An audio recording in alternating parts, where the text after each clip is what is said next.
السلام علیکم ورحمۃ اللہ وبرکاتہ۔ ہم بات کر رہے ہیں عورتوں کے مسائل کے بارے میں اور حیض کے حکم کے بارے میں۔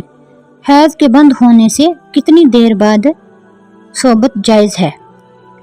اگر 10 دن مکمل ہونے کے بعد خون بند ہوا ہے تو اسی وقت ہم بستری جائز ہے، مگر مستحب یہ طریقہ ہے کہ غسل کے بعد کرے، غسل سے پہلے صحبت نہ کرے اپنی عورت سے، اور اگر 10 روز سے قبل پاک ہو گئی تو صحبت کے جائز ہونے کے لیے 2 شرطوں میں سے ایک کا وجود ضروری ہے، یعنی عورت غسل کر لے یا خون بند ہونے کے بعد اتنا وقت گزر جائے کہ اس کے ذمہ نماز کی قضا جو ہے فرض ہو جائے۔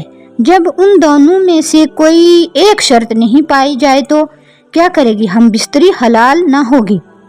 اگر اس کو نماز کی وقت نماز کا یعنی تکبیر تحریمہ کہنے کا وقت نہ ملے یا غسل کرنے کا وقت نہ ملے تو ہم بستری جائز نہیں ہے۔ نماز کی قضا تب فرض ہوتی ہے کہ خون بند ہونے کے بعد نماز کا وقت ختم ہونے سے پہلے جلدی سے غسل کر کے تکبیر تحریمہ کہہ سکے، یعنی اتنا وقت اس کے پاس ہو کہ وہ اللہ اکبر کہہ کے ہاتھ باندھ سکے۔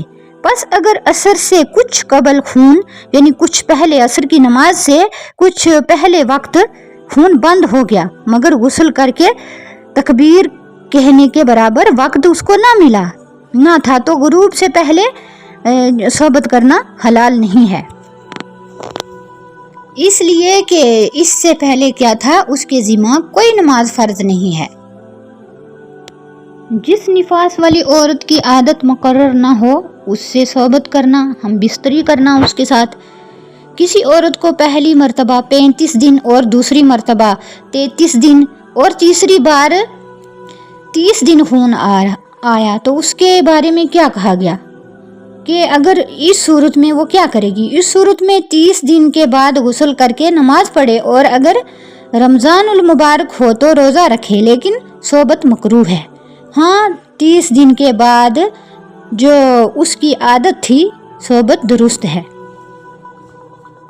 یہ حکم نفاس والی عورت کے لیے ہے۔ نفاس والی عورت اس کو کہتے ہیں جس کو بچہ ہونے کے بعد جو خون آتا ہے اس